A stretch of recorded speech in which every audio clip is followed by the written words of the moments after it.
जय श्री माता जी। आप सबका स्वागत है आज के इस सामूहिक ध्यान में। श्री माता जी को प्रणाम करेंगे और सामूहिकता में कुंडलिनी चढ़ाकर बंधन लेंगे।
तीन महामंत्रा।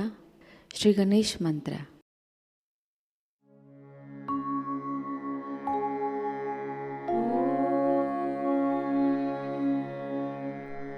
त्वमेव साक्षात् श्री महालक्ष्मी महासरस्वती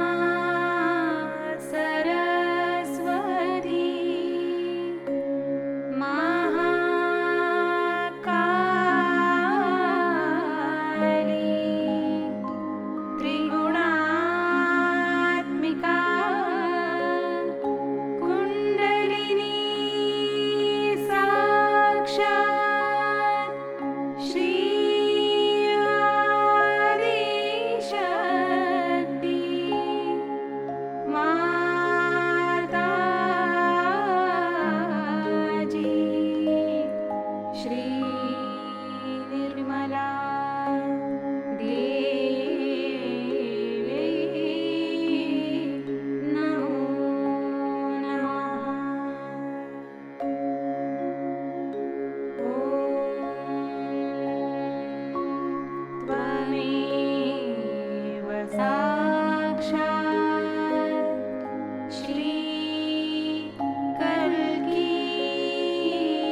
चित्त केंद्रित करेंगे अपने सहस्त्रार पर।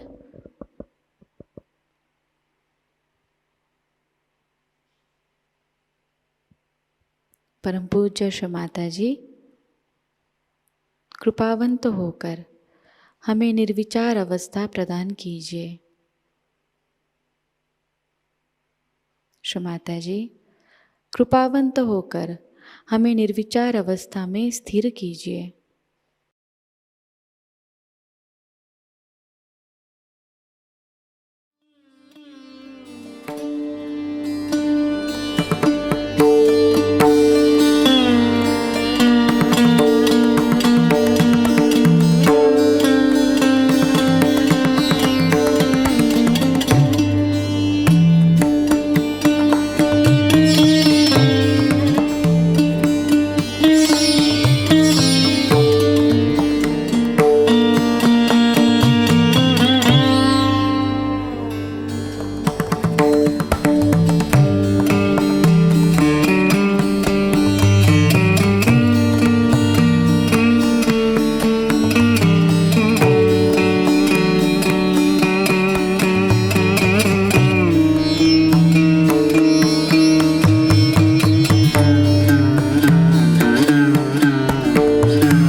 इसी अवस्था में स्थिर होकर हम श्री माता जी की अमृतवाणी को ग्रहण करेंगे। Today, you are all here to worship your Guru. It is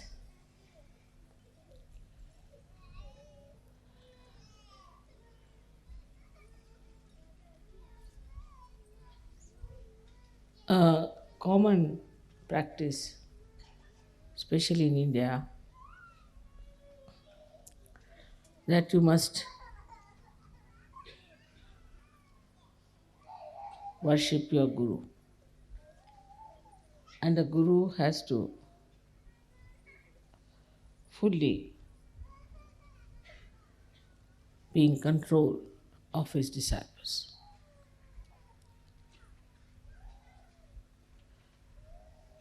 Guru principle is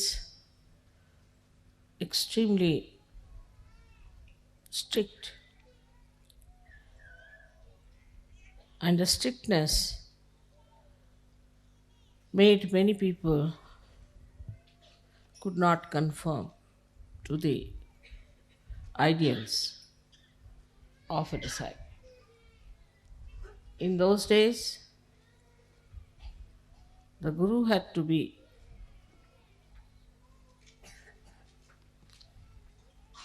absolutely the authority, and it was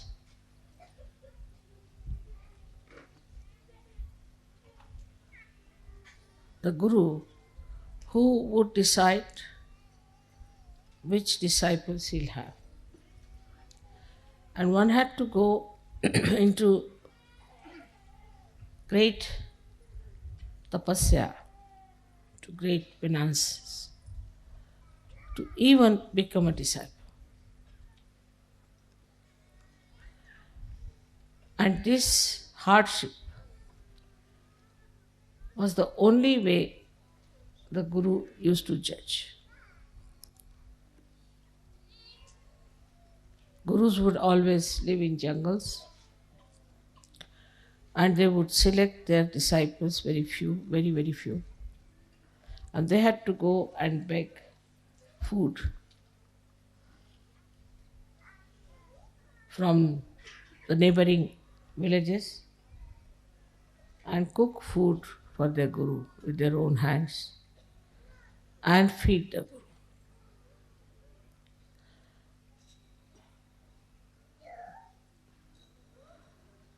That sort of Guru business is not in search. That basically we must understand that the difference between those styles of Guruship and that we have now is this, that very few individuals were given the chance to become the Guru. Very few. And these few also were selected out of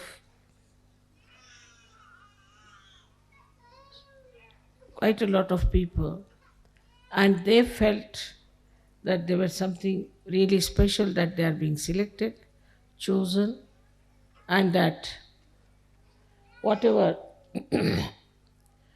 they will have to go through is all welcome. With this idea, they became the disciples. But Sahajayoga is a very different thing. I would say just the opposite. First of all, your Guru is a mother, and who suffers from Sandra Karuna.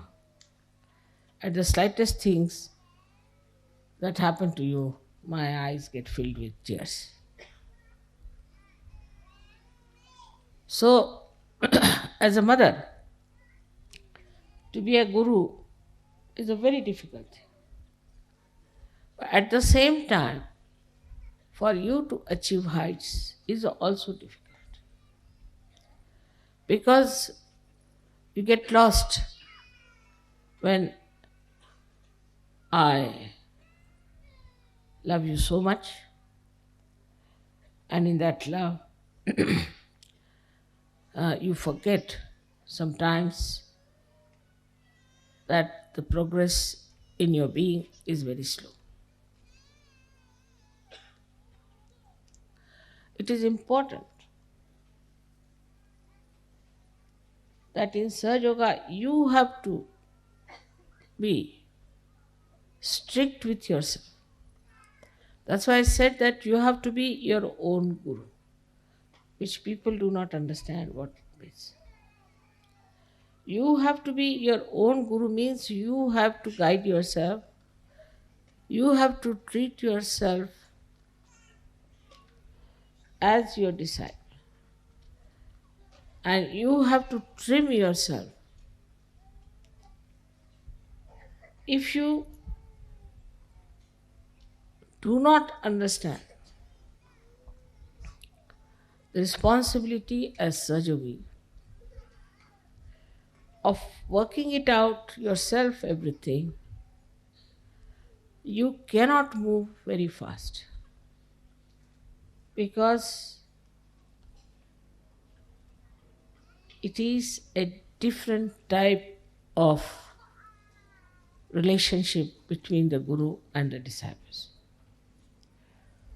So, first, I have always said you become your own Guru.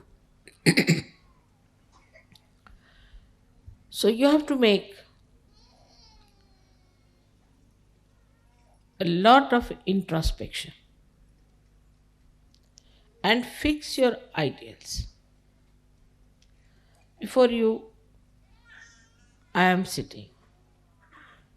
You have seen me how I am. I can eat anything. I need not eat at all for days together. I can sleep anywhere. I may not sleep at all. I travel for miles together untiringly. I have this energy because I am a guru of myself also. So the first thing is that there should be a lot of introspection. What's wrong with me, not wrong with others? What's wrong with me? Am I seeking the comfort of my body? The attention, is it on my body or on my spirit? If so, what am I doing? I think best thing is to write it down. Can I sleep on the grass? Can I sit on the stone? You have to make this body work. Can I sleep anytime I like and can I keep awake anytime I like? I've seen people doze off. The reason is this, not that they're bad or in any way indisciplined people, but because inside they're tired. If you're tired inside, then you feel tired all the time. You will see on the television, if you see people in the West, they're always sitting like this. Because they're so very tired. Why are they so tired? They don't work so hard. So introspect how you behave. Now, when you start introspecting yourself, you'll also start introspecting your surroundings and your styles and your methods and what you are doing to yourself because of the conditionings of the outside. Now, the conditionings of the outside in the West are of a psychological nature. Indians have other conditionings which are also quite surprising. Or we should say the Western people, they must wash their hand 10 times. Even if their skin comes out, they'll go on washing like mad. They must have a bathroom attached to them all the time. They must have their baths. If they don't have bath, they are not comfortable. They have other conditionings also. All kinds of stupid conditionings they have. But the conditionings that we have in the West are more psychological, and that's why you cannot find out what's wrong with you. The physical conditionings are not so dangerous. You can get over them or you can manage. But when you have conditioning of your psychology, you cannot understand what's wrong with you. Now, if you see, if you introspect around, what you will find is a very subtle thing. Firstly, that because of the wars, maybe, I don't know why, but everybody is afraid of everyone. Especially, I think, Freud. Because of Freud, even the mother is afraid of the child. And all these things to Indians are absolutely, they can't understand this. But you people know that very well. They won't touch anybody, they won't hug anyone. First of all, when they used to play football, they used to hug. But now I see they don't hug, they just touch hands like this. After some time, I think they may just do like that or something. So frightened that nobody, even the children I've seen, are frightened of hugging their parents. So the expression of love is not there. And when there is no expression, there is no love inside. And that's how it goes on drying up and drying up and drying up. There was a little girl in Sahajayoga, and I had some present for that child. She was quite young, must have been about 10 years of age. So I gave it to one Sahajayogi, Western Sahajayogi, that you go and give it to her and say that I have given. No, mother, I won't give. I said, why? She'll misunderstand me. I said, what will she misunderstand? It has gone so much into the heads of people. And this has created really the psychological insecurity within you. From very childhood, this insecurity has been working.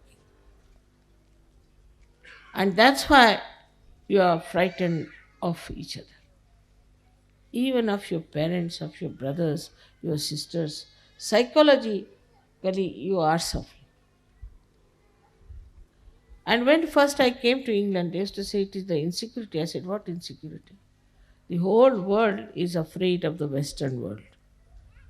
And what are they suffering from insecurity? They have made everybody insecure all over the world. And why? What are they insecure?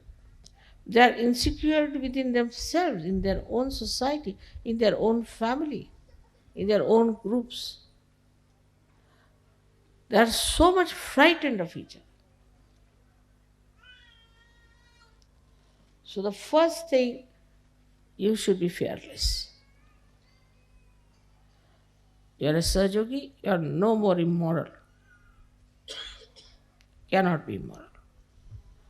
If all the time, if you start thinking that you are immoral, and if you do something, it is immoral, and that you have to go and do some confession somewhere, then what is going to happen to you?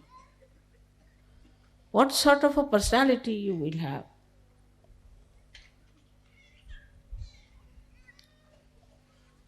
We have to change this by changing ourselves. So among Sahajogis, there should be no insecurities but maryadas. You must know how to respect each other's privacy. The second thing, that if you find in the Western mind, which is a very common thing, that they are bombarded by criticism. There are so many critics that now there are no more artists left.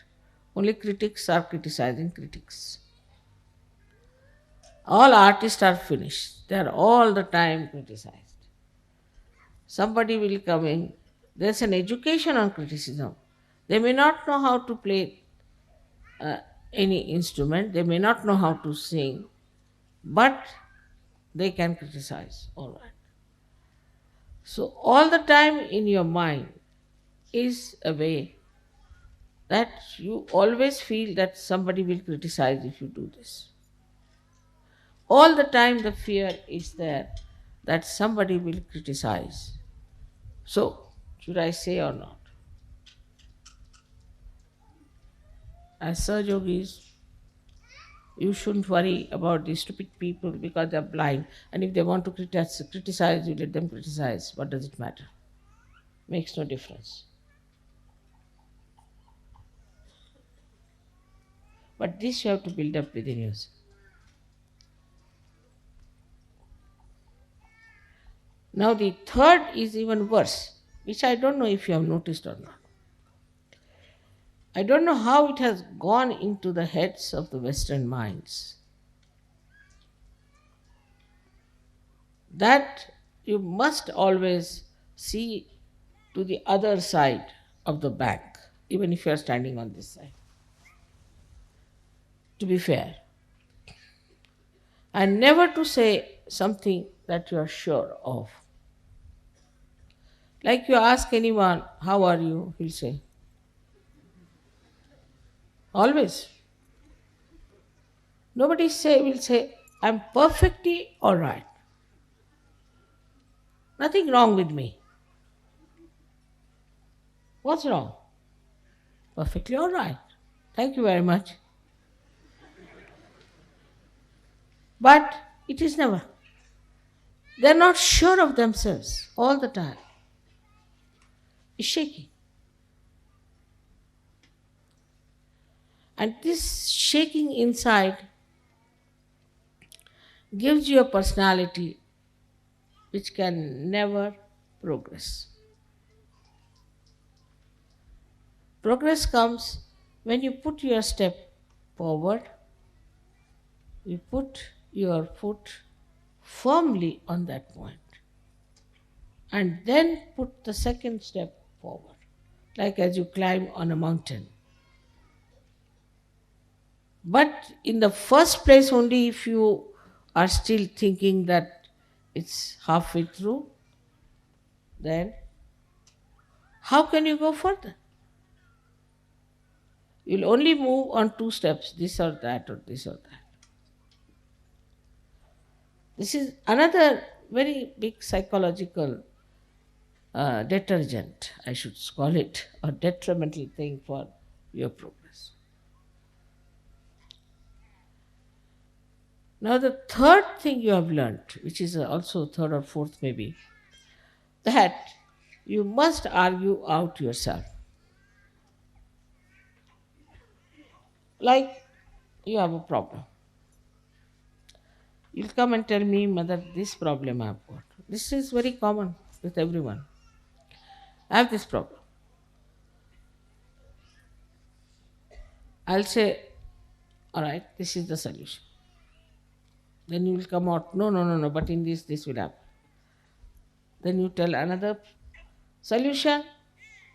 No, Mother, this can be this way. All right, you tell third solution. No, Mother, in this can happen. Tell fourth, this can happen. You are standing against yourself all the time. Then I have to say, this is your problem, not mine, and I am giving you the solutions. And if you want to solve your problem, better take a positive attitude. The brain is this way. In our Hindi language, it's called ulti khopdi. You are all the time arguing against yourself. So how can you progress? This is another great problem of the Western mind, that it doesn't try to face any problem as your own, but go on arguing with yourself like a lawyer. See, there are two lawyers, one yourself, another lawyer, one arguing. So is a double personality in the being. is not a single personality. As I said, it is very, very psychological that people have to take to this kind of a turn suddenly without understanding how dangerous it is.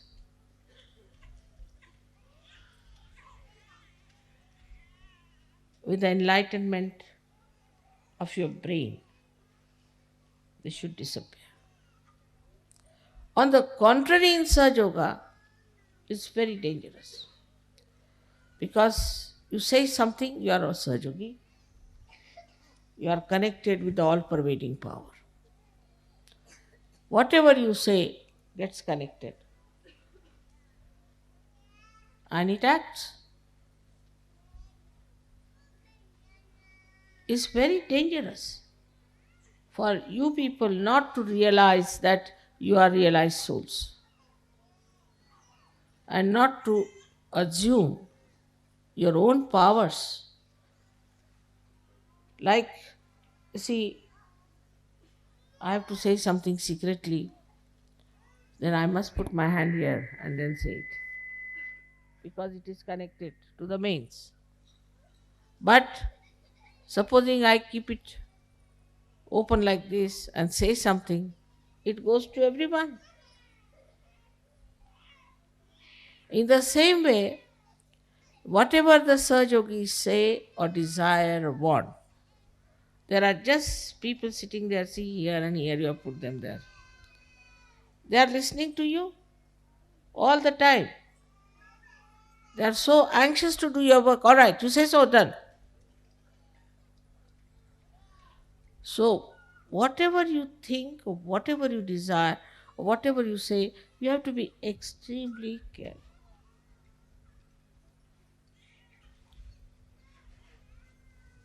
And when now, old people, all right, I can say that very conditioned, they have problems, But the generation that is here, most of them are all capable of improving yourself and making your brain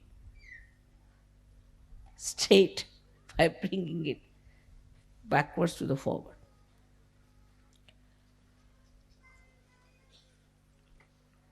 The psychological problem you do not say. The another psychological problem is which you do not know, which is very surprising. That whatever is the entrepreneur's ideas, you must act. Because the whole fundamentals of Western life is to see and to be seen. So, oh, that's the fashion, so we should do that. This is the fashion, so we do that. Like the other day, about a year back, I went to England and I found all the Sahaja Yoginis having their hair here. I said, what's this? So I asked an Indian girl, I said, what is this supposed to be? This is a new fashion. I said, what new fashion? Call it Jiprea in Marathi, We call it Jiprea fashion. Only the Maharashtrians can. And they all had their hair here, like this. All. I said, my God, this is Agya, this they are covering, their eyes will become squinty. But the fashion, if it comes, and the whole fashion is with the hair alone. Hair, I don't know what. There's so much interest in the hair. And they lose the hair so fast in these countries without using the oil which they should use. They lose their hair very fast. Starting from the hair, the sastra. Then fashion means, what is this? These entrepreneurs, these stupid people are creating ideas, and then why should we follow them? I don't say that Sahaja Yogis should all look alike, not at all. You can dress up the way you like. You can live the way you like. But you should not get yourself enslaved by any entrepreneurs. You are free people now. Know that very well.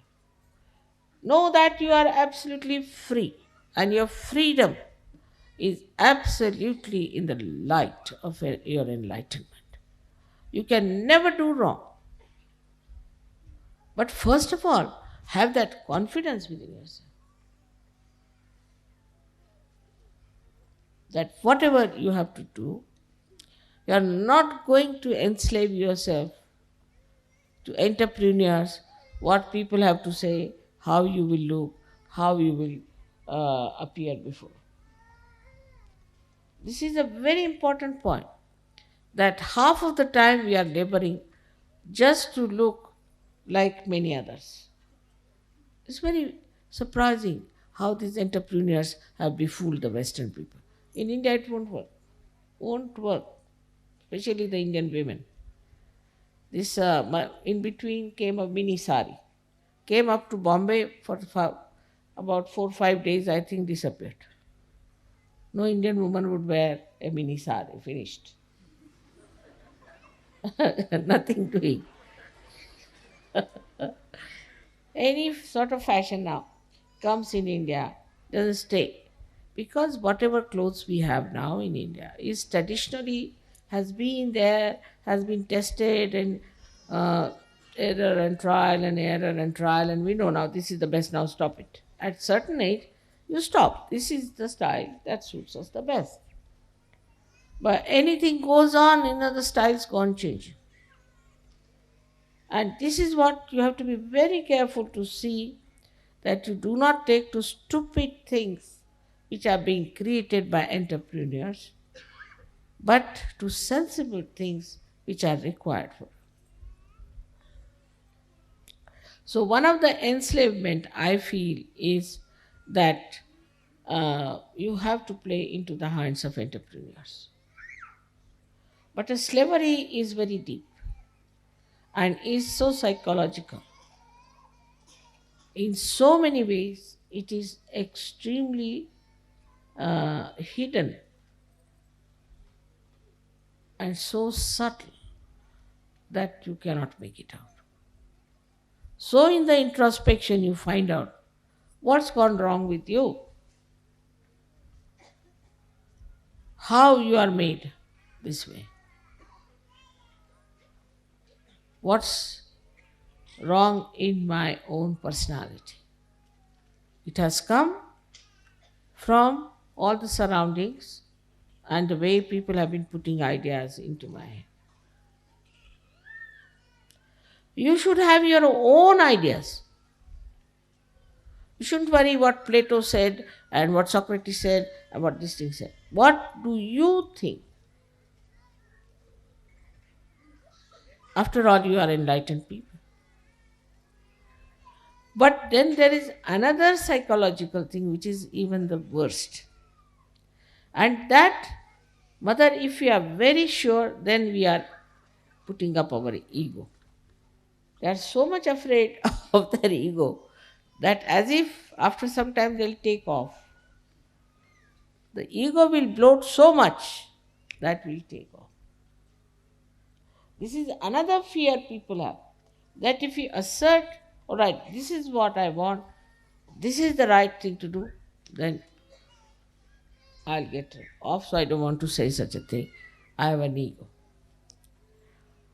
So with Sahajayoga also certain fears have crawled in. One of them is that, mother, I should not have any ego.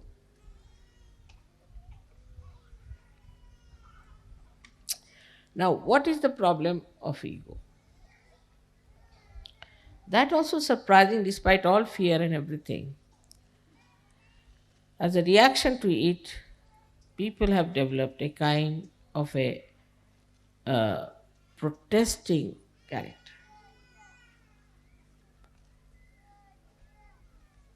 But again, these entrepreneurs have pampered your ego. Like in the morning, you ask the child, what will you have? Then child say, I'll have this. The mother has to run and get it. Or she must keep everything in the fridge.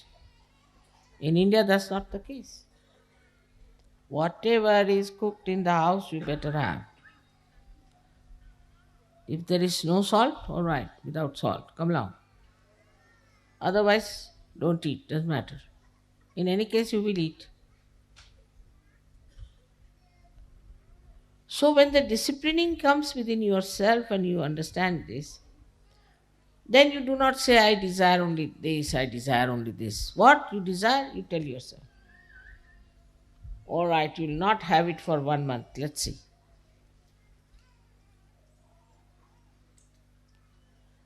Once I must tell you about myself that little bit comfort grew upon me sometimes, I think.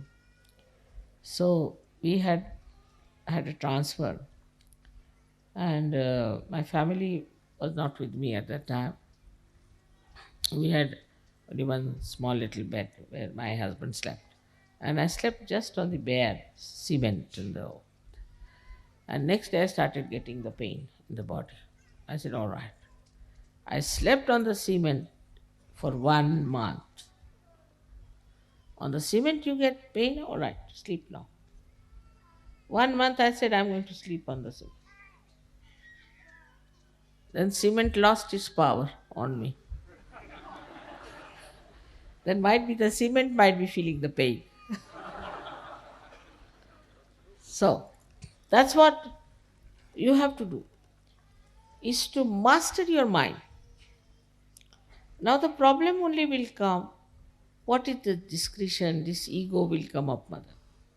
Because your ego, as I said, is developed by reactions, by protesting against things, and also by the pampering of the uh, entrepreneurs. All right, whatever may be the reason, we are not going to psychoanalyze ourselves. But the fact is also we have a ego problem. Why? I've already told you that if a balloon is bloated many a times, it can easily be bloated. At the slightest air, it bloats. And that's why you are afraid that suddenly my ego might become so big that I may be like a balloon in the air somewhere moving.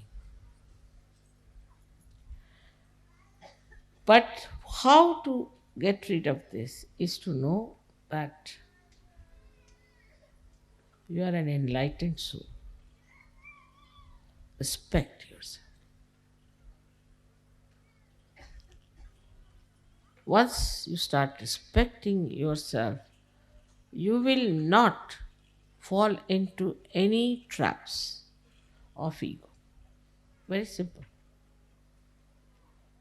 Respect yourself. You have to say, I'm a Sahajayogi. How can I behave like this? After all, I'm a Sahajayogi. A kind of a dignity that develops. And then you will start feeling shy of doing something that is stupid. Because ego makes you stupid. That's the point. Absolutely. So now, if you develop this respect for yourself, I am a Sahajayogi, so I can't behave like this. I am a Sahajayogi. If you say like that to yourself, then you will be amazed that the dignity of a Sahajayogi will definitely keep you down to earth.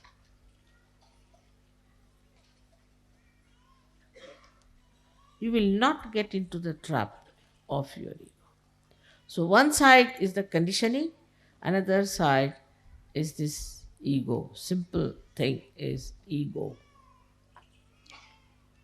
That dignity has to be developed.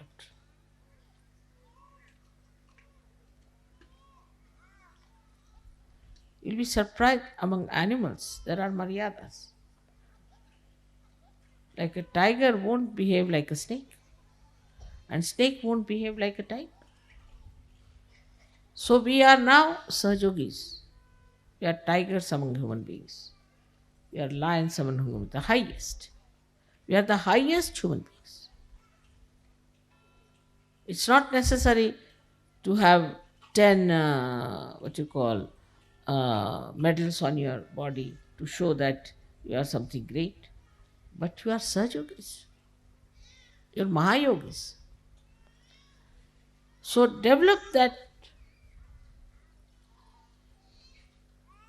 respect, and you will be surprised the humility will immediately came into you, will walk into you.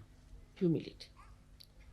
I've seen some Sahajogis sit like this, sometimes sit like this, sometimes they one, if the left Vishuddhi is there like this, right Vishuddhi is there like this.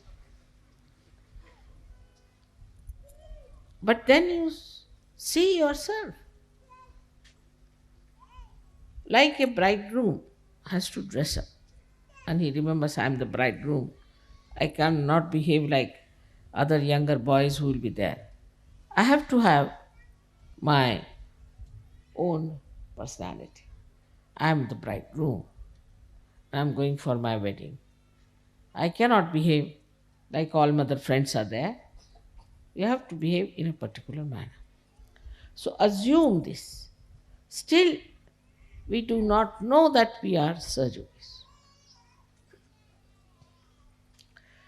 Once we know we are Sahajogis, that dignity will develop within us.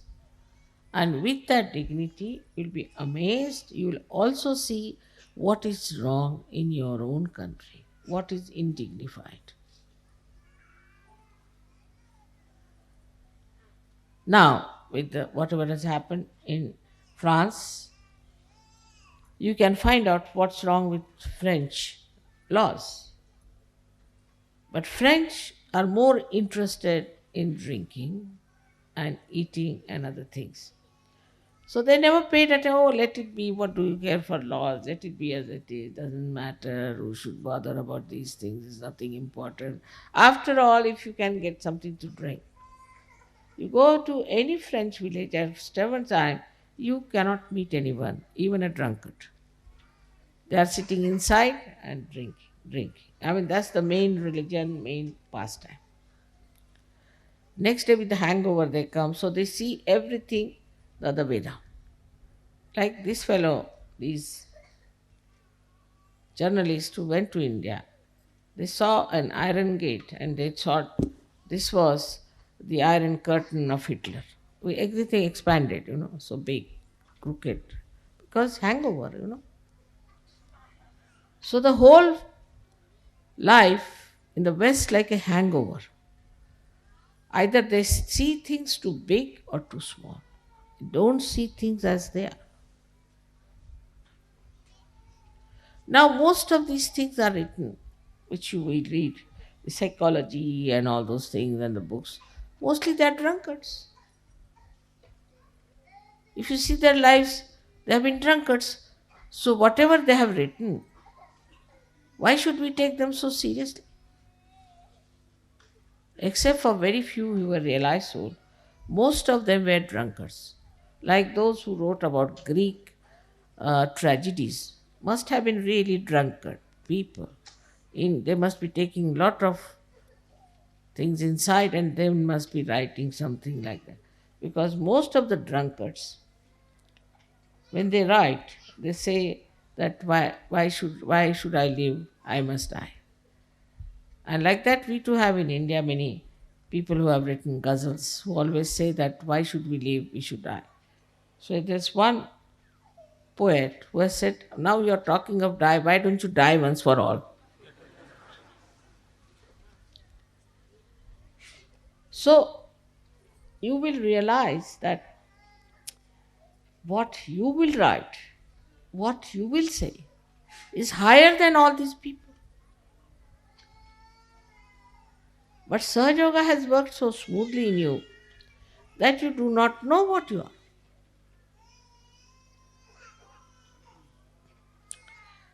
Today on Guru Puja, you are worshipping your Guru.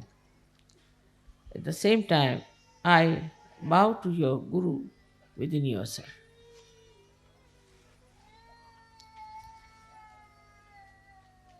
Let your Guru come up and show itself.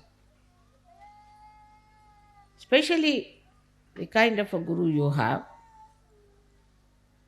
I am not strict with you, I am very gentle. Because as I told you, fundamentally is a different thing, is that it is not for an individual, but it is for the collective. And if something has to spread collectively, then you have to understand that it has to be only love that is going to. There is no other way we can spread Sahaja Yoga, because we cannot be like Hitler, giving wrong ideas of hatred. Either it could be hatred or love. You teach people we hate this one, fundamentalism, this, that, you'll get thousands ready to fight. You can elevate their baser self and say, all right, come along, let us fight.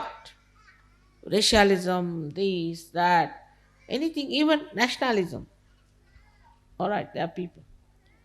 But when I say love is very different, try to understand, and because of our collective work, we have to know that love is a source of energy that makes things grow in a living manner. It is the energy which is a living energy. Try to understand now. This is people don't understand. Love doesn't mean that you hug somebody or do something, but living energy that understands, that makes you. I hope you have seen my books and I hope you have read it. In that I have described to you very clearly what is the living energy within us that works. And anything that is working, for example, see this flower. Now, I cannot order this one to go straight. It's moving in its own way. Let it be. It looks nice because no flower should look like another flower. Living energy never creates the same thing exactly than another. Only plastics can be done. Now, when it is growing in its own way. So, whatever is built in within you, which is a living energy, built in but living energy, and a living thing that works, it blossoms by itself. The water of pure love is to be given. In pure love, what you see in another person as a guru, what's the matter with myself where it is obstructing me to go further? In another person as a guru, what you see is how to handle this man with love so that he comes closer to reality. It's a very gentle process. It's a very loving process. And nothing like really enjoying your love. Just to know that I love so many people itself is so great. And you to see, feel that I love so much. But it should be samadrishti. Means with the same eyes you should see everyone. You see everybody with the same eyes. Isn't it? Only two eyes are there. But you see everyone with the same eyes. They are different. Alright? You see them as different. But your eyes do not discriminate. Your eyes do not see somebody black, somebody white, somebody blue. They see what they are. When you start seeing with samadrishti, means the same eyes, same sight. Not to change your ideas. Because what happens, that your own mind twists it. And you start seeing somebody as different, somebody as different. Now, with the eyes, I see the fan. But supposing my mind is off, I might see as a human being. So, if you are a sane person, then you will see everyone as they are. This is Samadrishti, is that you have the same eyes for everyone. Do not get twisted. So that you cannot have somebody is your special friend, somebody is number 2 friend, somebody is number 10 friend, and some as your enemy. Once you start looking at things like that, everything will get into proper shapes. इसी अवस्था में हम निशब्द ध्यान में बैठेंगे।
परम पूज्य श्री माताजी, आपकी परम कृपा में अपने निस्वार्थ भाव से, अपने विवेक से हम इस विश्व की सारी समस्याओं को समझें और उन समस्याओं का निराकरण हम पूरी तरह करें। परम पूज्य श्री माताजी, आपकी परम कृपा में हम कभी भी किसी अशुभ और अधार्मिक संस्कृति का, अधार्मिक विचारों का और अधार्मिक लोगों का स्वीकार ना करें। परम पूज्य श्री माताजी, आज का यह सामूहिक ध्यान हम आपके श्री चरणों पर समर्पित करते हैं। कृपावंत होकर हम सबको और इस संपूर्ण विश्व को आशीर्वादित कीजिए। श्री माताजी को प्रणाम करेंगे और सामूहिकता में कुंडलिनी चढ़ाकर बंधन लेंगे।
यह ध्यान सत्र यही संपन्न हुआ।